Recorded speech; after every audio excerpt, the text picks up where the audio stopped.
Hello everyone, you are வாட்சிங் TNPSC academy. நம்ம இன்னைக்கு என்ன பார்க்க போறோம்னா, எக்கனாமிக்ஸில் ரொம்ப இம்பார்ட்டன்ட் டாபிக் தான். அதாவது புதிய பொருளாதார கொள்கை. இது மேக்ஸிமம் பார்த்துருப்பீங்க, நிறைய பேர் படிச்சிருப்பீங்க.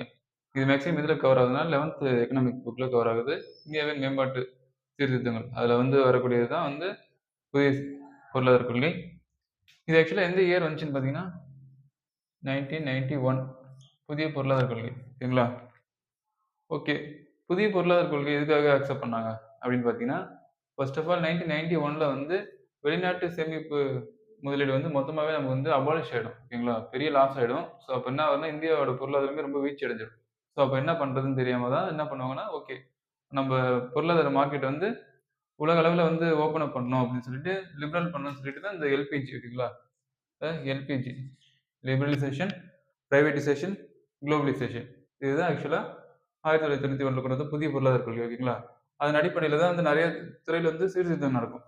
தொழில் துறையில புதிய சீர்திருத்தங்கள் கொண்டு வருவாங்க. வேளாண் துறையில புதிய சீர்திருத்தங்கள் கொண்டு வருவாங்க. வர்த்தகத்துல புதிய பொருளாதார கொள்கை கொண்டு வருவாங்க. ஸோ அந்த மாரி நெறைய விஷயத்துல ஒரு இடத்துல சீர்திருத்தம் பண்ணாங்க. அத பத்தி தான் நமக்கு இங்க குடுத்துருக்கோம். ஓகேங்களா? ஃபர்ஸ்ட் ஆஃப் ஆல் தொழில்துறை சீர்திருத்தம்.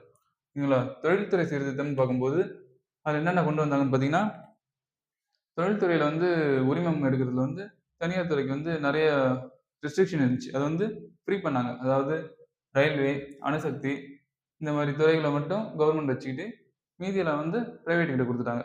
ஈஸியா நீங்க உரிமம் வாங்கிக்கலாம். இதுல ரொம்ப ரெஸ்ட்ரிக்ஷன் இருக்காது. அப்படின்னு சொல்லிட்டு கொண்டு வந்தாங்க. அப்புறம் எம்ஆர்டிபி ஆக்ட்.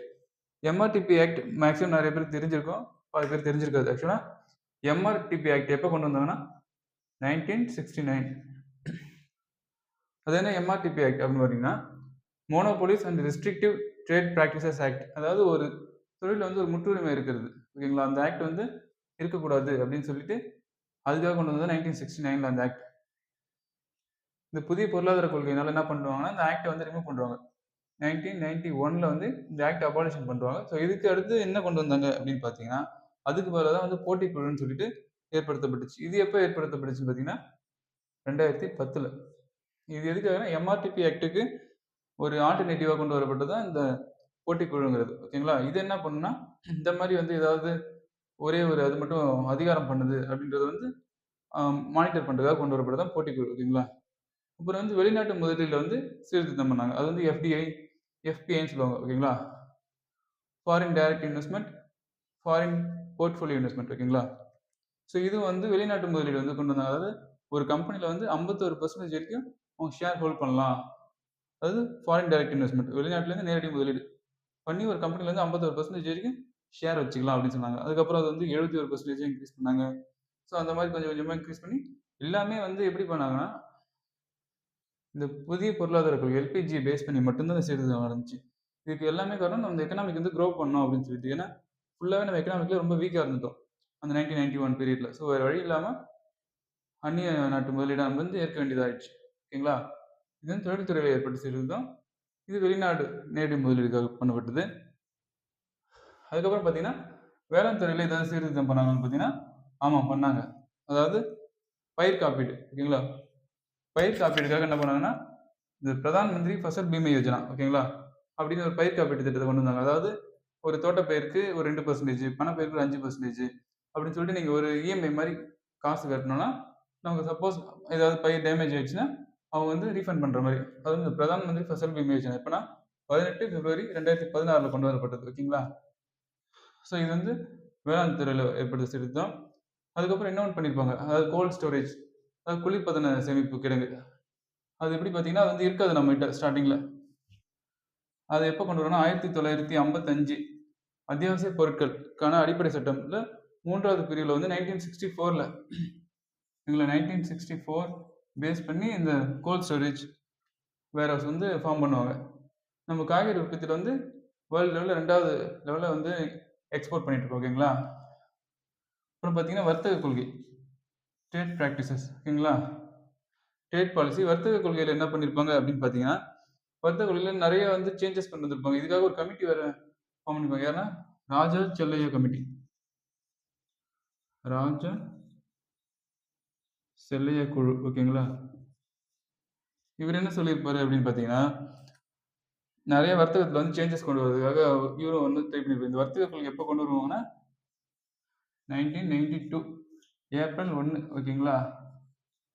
அப்பதான் இந்த வர்த்தக கொள்கை கொண்டு வரப்படும். அதன்படி வந்து 71 பொருள், ஓகேங்களா? 71 பொருள தவிர்த்து மீதி எந்த பொருள் வேணாலும் நீங்க எக்ஸ்போர்ட் பண்ணலாம். 71 பொருள் மட்டும் என்ன பண்ணாங்கன்னா தடை பண்ணிட்டாங்க, ஓகேங்களா?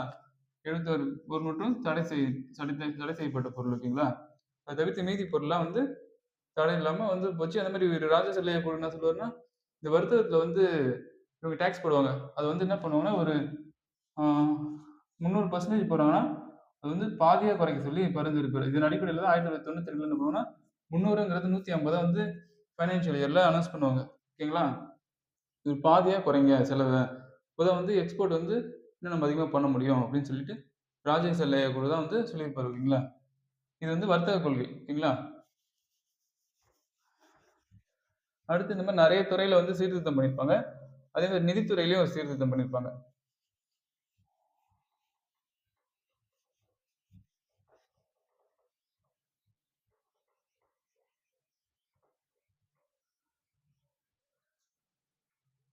நிதித்துறையில என்ன சீர்திருத்தம் பண்ணியிருப்பாங்கன்னு பார்த்தீங்கன்னா, இதுல வந்து நரசிம்ம ராவ் ஒருவரு. ஓகேங்களா?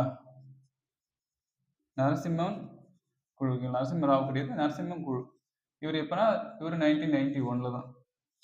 ஓகேங்களா? இவரு என்ன பண்ணுவாருன்னு பார்த்தீங்கன்னா, ரிசர்வ் பேங்க் ஆஃப் இந்தியா இருக்கு இல்லையா? இந்த வங்கிகளுக்கான அந்த கடன் குடுக்குறதுக்கு, அதுக்காக வந்து ஒரு சின்ன சேஞ்சஸ் பண்ணுவாரு. அதாவது எஸ்எல்ஆர். ஆ ஸ்டாச்சுட்டரி லிக்விடிட்டி ரேஷியோ, அப்புறம் கேஷ் ரிசர்வ் ரேஷியோ, சிஆர்ஆர். இதோட பெர்சன்டேஜ் வந்து என்ன பண்ண சொல்லுவாருன்னா, குறைக்க சொல்லுவாரு. அதாவது சட்டப்பூர்வமான நீர்மை வைப்புத் தொகை, அப்புறம் ரொக்க வைப்புத் தொகை. இதோட ரேஷியோ வந்து குறைக்கணும். அதாவது பேங்க் வந்து இன்னொரு சென்ட்ரல் பேங்க், அதாவது ரிசர்வ் பேங்க் ஆஃப் இந்தியால வந்து ஒரு அமௌண்ட் சேவ் பண்ணணும். அவங்க ரிசர்வ் பேங்க்லயும் ஒரு அமௌண்ட் ஸ்டோர் பண்ணணும். அவங்க பேங்க்லயும் ஒரு பர்ட்டிகுலர் அமௌண்ட் வந்து சேவ் பண்ணணும். அதாவது எஸ்எல்ஆர்ங்கிறது அவங்க பேங்க்லயே வச்சுக்கிறது. சிஆர்ஆர்ங்கிறது ரிசர்வ் பேங்க்ல ஸ்டோர் பண்றது. ஓகேங்களா? இதுக்கான பெர்சன்டேஜ் வந்து கம்மி பண்ணுங்க, கம்மியா வைங்க அப்படின்னு சொல்லிட்டு, ஈஸியா கடன் குடுக்கணும் மத்தவங்களுக்கு அப்படின்னு சொல்லிட்டு, அந்த ரேஷியோ வந்து குறைக்க சொல்லி இவர் பரிந்துரைப்பார் 1991ல. இதன் அடிப்படையில 3 வருஷம் கழிச்சு திரும்ப வந்து குறைப்பாங்க. ஓகேங்களா? இதெல்லாம் வந்து நரசிம்மன் குழுவோட பரிந்துரையினால நடந்தது. ஓகேங்களா? ஸோ எல்பிஜில வந்து நெறையவே இருக்கு. புதிய பொருளாதார கொள்கை. எல்லா விதத்துலயும் வந்து நெறைய இதுல சேஞ்ச் பண்ணியிருப்போம். அதாவது எக்கனாமிக்ல நம்ம வந்து ஜிடிபில வந்து ஆசியால வந்து சைனா, சைனா அப்புறம் ஜப்பான். இதுக்கு அடுத்து வந்து நம்ம 3வது இடத்துல இருக்கோம். ஓகேங்களா? எப்படி? ஆசியால. ஆசியா கண்டத்துல வந்து நம்ம 3வது இடத்துல இருக்கோம். நம்மளோட ஜிடிபி குரோத் எவ்வளோன்னு பார்த்தீங்கன்னா, 8.5% ஓகேங்களா? 8.5%ல இருக்கோம். நம்ம பாப்புலேஷன் வைஸ் பார்க்கும்போது 17.5% இருக்கும் வேர்ல்டு லெவல்ல. இதுவே நம்ம லேண்ட் வைஸ் பார்க்கும்போது ஜஸ்ட் 2.4% தான் இருக்கும். ஓகேங்களா? இந்த அளவுக்கு இருக்க நம்ம தான் வந்து ஜிடிபில 8.5% இருக்கும். வேர்ல்டு லெவல்ல பார்த்தோம்னா நம்ம 7% ஜிடிபில இருக்கோம். ஓகேங்களா? ஸோ இதுதான் ஆக்சுவலா வந்து எல்பிஜியோட ஒரு ஷார்ட்டஸ்ட் நோட்ஸ் மாரி. ஓகேங்களா? நீங்க ஃபுல் டீட்டெயில் தெரிஞ்சுக்கணும்னு நினைச்சீங்கன்னா, 11த் எக்கனாமிக்ஸ் புக்க ரெஃபர் பண்ணுங்க. ரெஃபர் பண்ணிட்டு இந்த கிளாஸ் ஒரு வாட்டி அட்டெண்ட் பண்ணுங்க. உங்களுக்கு கொஞ்சம் ஈஸியா இருக்கும். ஓகேங்களா? ஸோ இதுலயே வந்து நெறைய டெர்மினாலஜிஸ்லாம் வரும். முதலீட்டு விலக்கல் அப்படின்னா என்னன்னு கேட்பாங்க. முதலீட்டு விலக்கல்னா ஒண்ணும் கிடையாது. பொதுத்துறை நிறுவனத்திலேருந்து கவர்மெண்ட் வந்து அவங்களோட ஷேர வந்து பிரைவேட்டுக்கோ, இல்ல பிரைவேட் பேங்க்குக்கோ வந்து வித்துருவாங்க. ஓகேங்களா? அதுதான் வந்து முதலீட்டு விலக்கல் அப்படின்னு சொல்லுவாங்க. ஓகேங்களா? ஸோ இதெல்லாம் வந்து எல்பிஜில வரக்கூடியது. ஓகேங்களா?